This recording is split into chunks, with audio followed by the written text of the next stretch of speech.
A 9.5% tax cloud hangs over the city. Out on Long Island, there are almost 11,000 buyers chasing just over 7,000 homes. This is the New York market right now, split, pressurized, and moving in two opposite directions at once. The broader U.S. housing engine sputtered last year, yet parts of the region are running hot enough to scorch. In December, the Nassau County Metro, Nassau and Suffolk combined, was named the strongest sellers market in the country, the third straight month it wore that crown. Buyers there outnumbered sellers by 33.4%, with nearly 11,000 house hunters competing for just over 7,300 would-be listings. At the very same time, inside Manhattan's core, an unexpected stabilizer flickered on. Office vacancies slid to 13.1% in January, a 350 basis point drop in 12 months, the lowest among the largest U.S. office markets. And in City Hall, a fiscal ultimatum sharpened the stakes. Plug a $5.4 billion gap by taxing the ultra-wealthy, or as a last resort, impose a 9.5% property tax hike citywide. None of this is happening in a vacuum. The national housing market that surrounds New York struggled in 2025. The median U.S. sale price clocked in at $414,400, while mortgage rates climbed to 6.6%. Sales volume fell to 4.06 million closings, down 1.39 million from the 5.54 million recorded in 2016.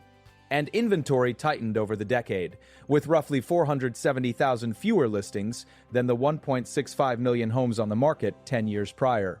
First-time buyers felt it most. The typical first-timer's age jumped from 32 in 2016 to 40 last year as affordability buckled. Yet even that bleak canvas had a bright streak across its top edge. At the ultra-high end, sales at $10 million and above surged. Across the 10 most active luxury markets in the country, more than 1,600 homes traded at 8 figures or more in 2005, roughly 32% above the prior year, pushing dollar volume to $28.6 billion. Los Angeles County alone logged 292 ultra sales, a near 54% jump, totaling about $5.36 billion, up 61%. In New York, those national riptides combined with a local policy wave. The budget math is stark, a projected $5.4 billion gap. The message from City Hall is starker. Unless Albany raises taxes on the ultra-wealthy and the city's largest corporations, the only lever under full local control would be a broad property tax increase tied to the next fiscal year. The figure on the table, 9.5%, has already seeped into buyer psychology. Agents working with city clients describe a pause effect as soon as those numbers entered the conversation. Their playbooks show a reshuffling of searches toward Nassau County, Westchester, and other suburban zip codes, places where monthly property tax arithmetic is factored into affordability as heavily as the price on the listing. In parallel, some of those same clients have begun to weigh Florida and Texas, not only for climate or careers, but for tax posture. Even this early in the debate, signals suggest that policy uncertainty can slow deals, stretch negotiations, and nudge active buyers toward clearer, more predictable regimes. You see that migration of attention most clearly right across the border. In December, the Nassau and Suffolk market counted nearly 11,000 seekers and just over 7,300 potential sellers. A seller's market, strictly defined as a buyer count that exceeds the seller pool by more than 10%, became something more extreme when the spread widened past 30%. The pressure has been most visible on the North Shore in the $2 million to $4 million range.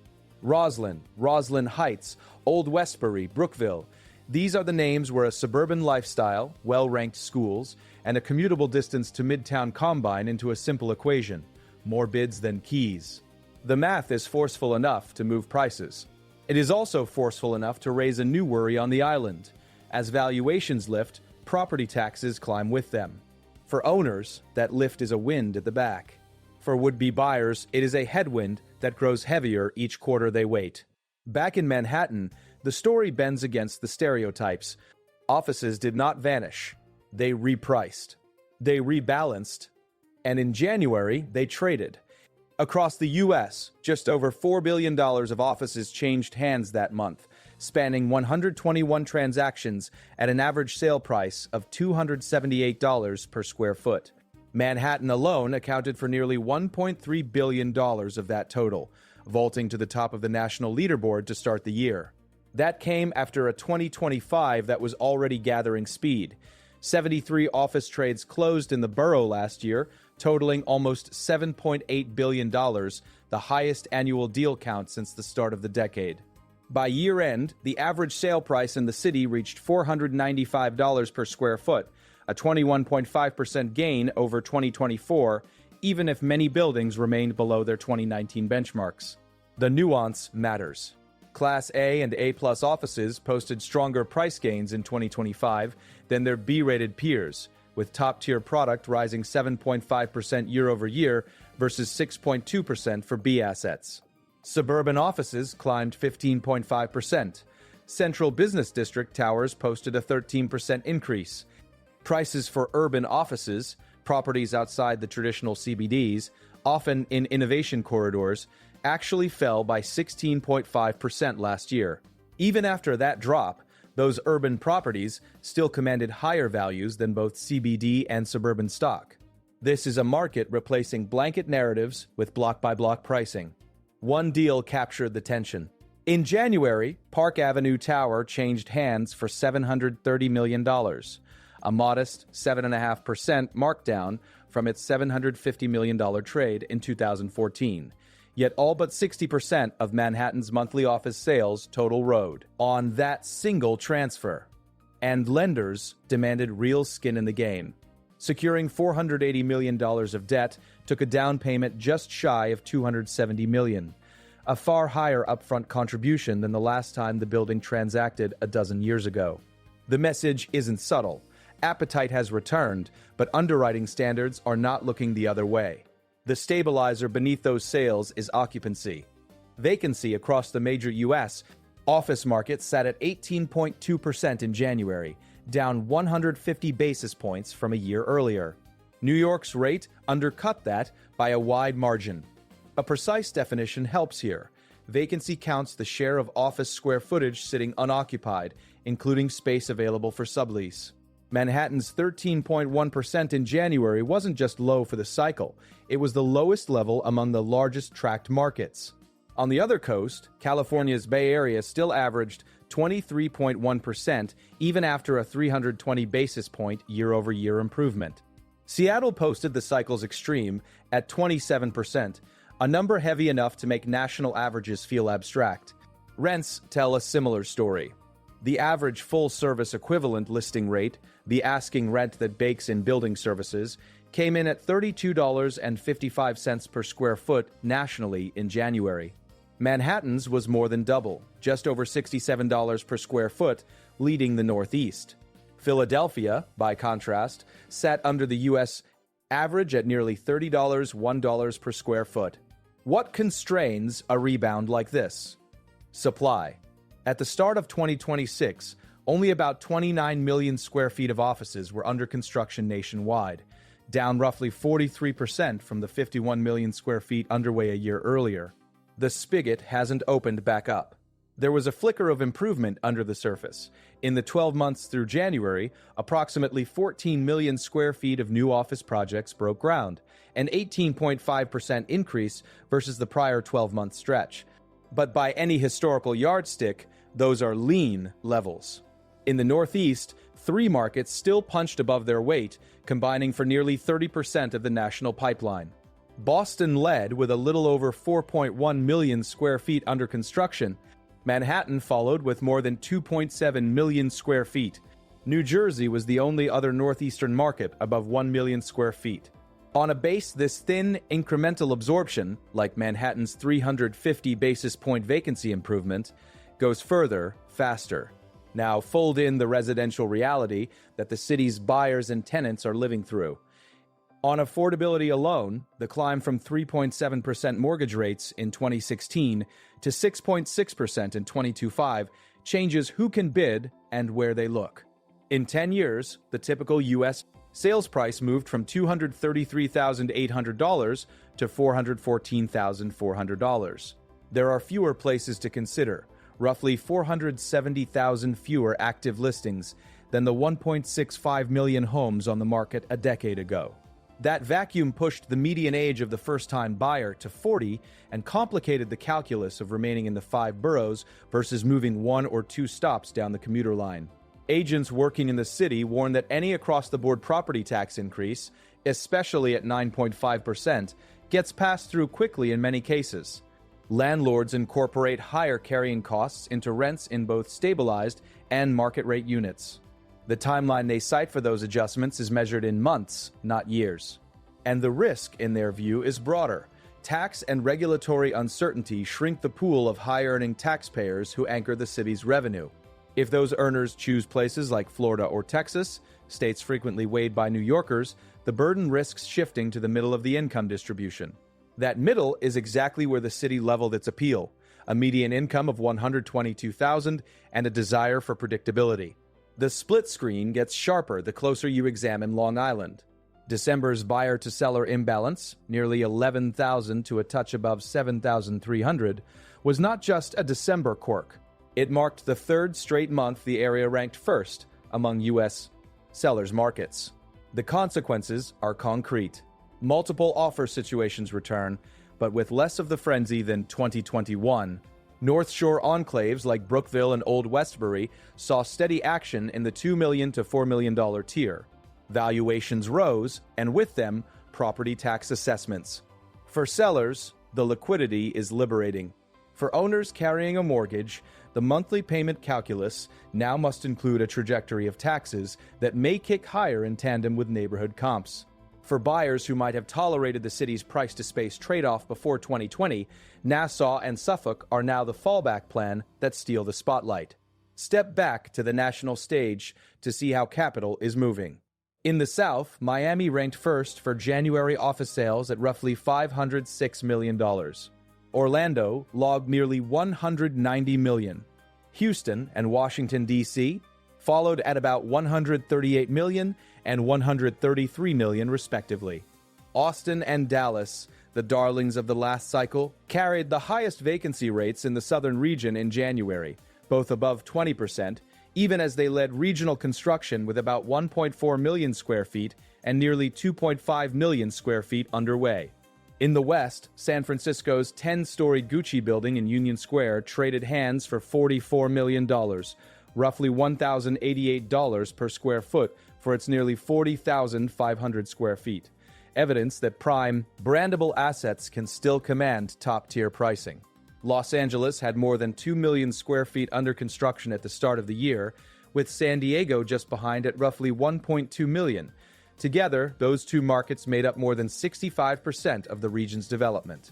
These numbers matter to New York because they hint at where tenants, investors, and talent are pulling, and where they are not.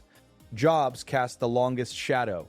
Office-using employment, information financial activities, and professional and business services slipped nationally last year, down 108,000 positions year over year, a decline of 0.3%. December brought a mixed picture. Professional and business services added 34,000 jobs, while financial activities lost 22,000, and information shed 12,000. Some metros are outrunning the averages. Phoenix posted 2.1% year-over-year growth in office-using employment in December, even as its information sector lost 18,000 jobs in 22,000. That divergence reshapes corporate footprints and eventually leasing decisions. But for New York, where finance and business services remain a backbone, the January vacancy print and the concentration of sales suggest a base of demand that, while smaller than a decade ago, is real enough to price. Investors are already behaving as if the floor might hold.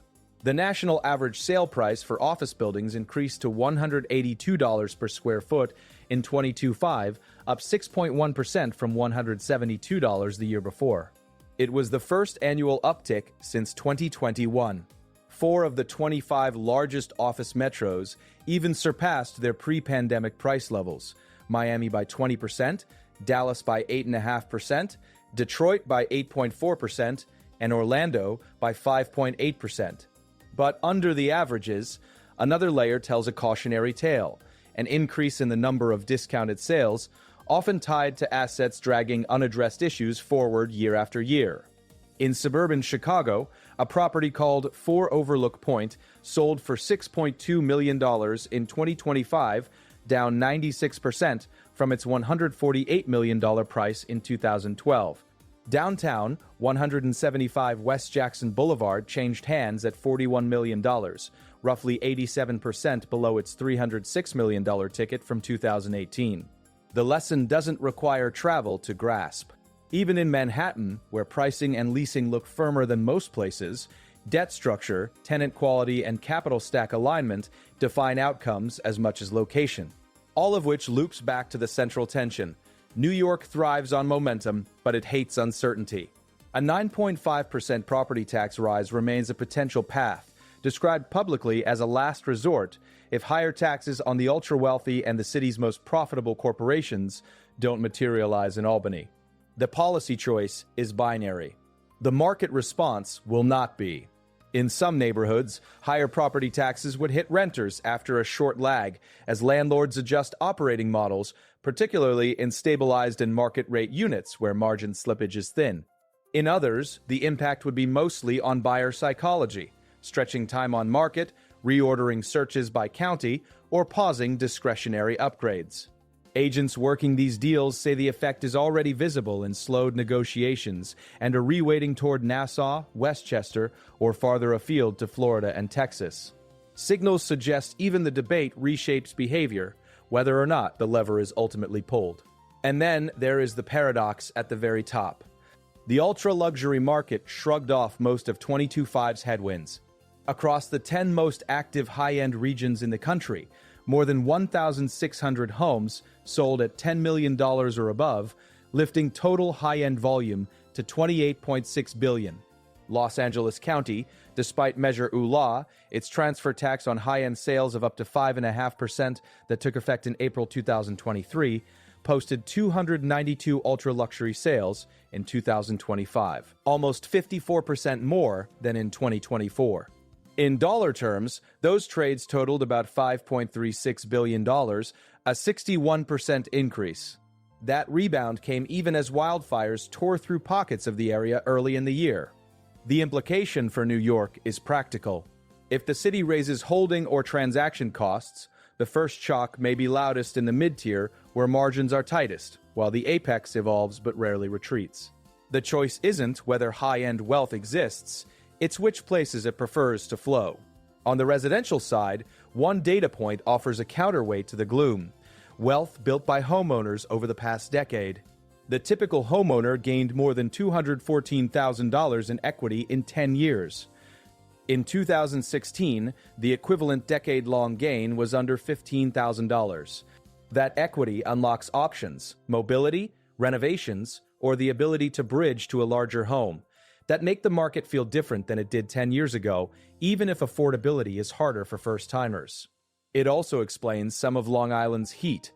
Move-up buyers who cashed in on equity in Queens or Brooklyn can arrive with larger down payments, tilting bidding wars in their favor. And if their monthly budget risk adjusts for city taxes and regulatory shifts, the suburbs may simply clear more easily. None of this erases the broader macro picture. Nationally, the average asking rent for offices in January landed at $32.55 per square foot. In the South, Miami's average was a little over $56 per square foot, with Austin near $46. In the West, San Francisco commanded nearly $64, the Bay Area slightly above $53, and Los Angeles and San Diego each north of $45. In the Midwest, Chicago's average sat near $28.75, while Detroit remained the region's most accessible at roughly $22. The Twin Cities, Minneapolis and St. Paul, saw vacancy at 17.8%, slightly better than the national mean. The slice that matters for New York is the contrast. A city where listing rates for offices still lead the East and where vacancy has fallen faster than any other top market, versus a region next door where residential buyers vastly outnumber sellers and prices are edging up accordingly. What happens next? The base case through the rest of 2026 is a slow, uneven stabilization. Forecasts point to affordability pressures easing as inventory improves from last year's trough. Mortgage rates have already inched down from their peaks, and even modest declines could draw more buyers back into the ring as the year advances. On Long Island, unless the pool of sellers expands materially, the buyer-to-seller ratio, nearly 11,000 to just above 7,300, in December, argues for continued seller leverage, especially in desirable North Shore postcodes and the $2 million to $4 million band. In Manhattan offices, a thin pipeline, just over 2.7 million square feet under construction, and a 13.1% vacancy rate set up the potential for further incremental tightening if leasing continues and job losses in office-using sectors remain shallow. Two watch items deserve your full attention. First, the property tax question in New York City. The 9.5% lever described as a last resort to close a $5.4 billion budget gap. If enacted, expect a near-term pass-through into rents across many stabilized and market-rate properties, and a measurable chilling effect on buyer velocity inside the 5 boroughs. Even in the absence of enactment, signals suggest the debate alone can stretch decision timelines and reroute searches to Nassau, Westchester, or tax-favorable states. Second, the aftershocks from debt and price resets in the office sector. National averages improved, 6.1% higher sale prices in 2025, and a 150 basis point drop in vacancy to 18.2%. But the number of discounted trades rose, and the risk of prolonged distress remains for assets that have delayed confronting maturing debt. Manhattan's January strength, nearly $1.3 billion in sales, and a hallmark transaction at $730 million, sits alongside tighter lending standards, as illustrated by a nearly $270 million down payment to secure $480 million in financing. Track those terms as carefully as you track rents. They will telegraph the next phase. Here's the takeaway. New York real estate right now is a story of scarcity and selectivity. Out on Long Island, scarcity is raw. Buyers outnumber sellers by more than a third, and well-located homes can clear with speed. In Manhattan, selectivity is sophisticated. Occupancy improves, pricing for the best assets lifts, and lenders insist on stronger equity. And across the city's neighborhoods, policy risk could become the pivot point that determines who stays and who starts the car for a drive across the county line. Keep your eyes on the numbers, keep your underwriting tight, and keep your strategy nimble. If you want more deep, data-first breakdowns like this as the numbers shift, stay close.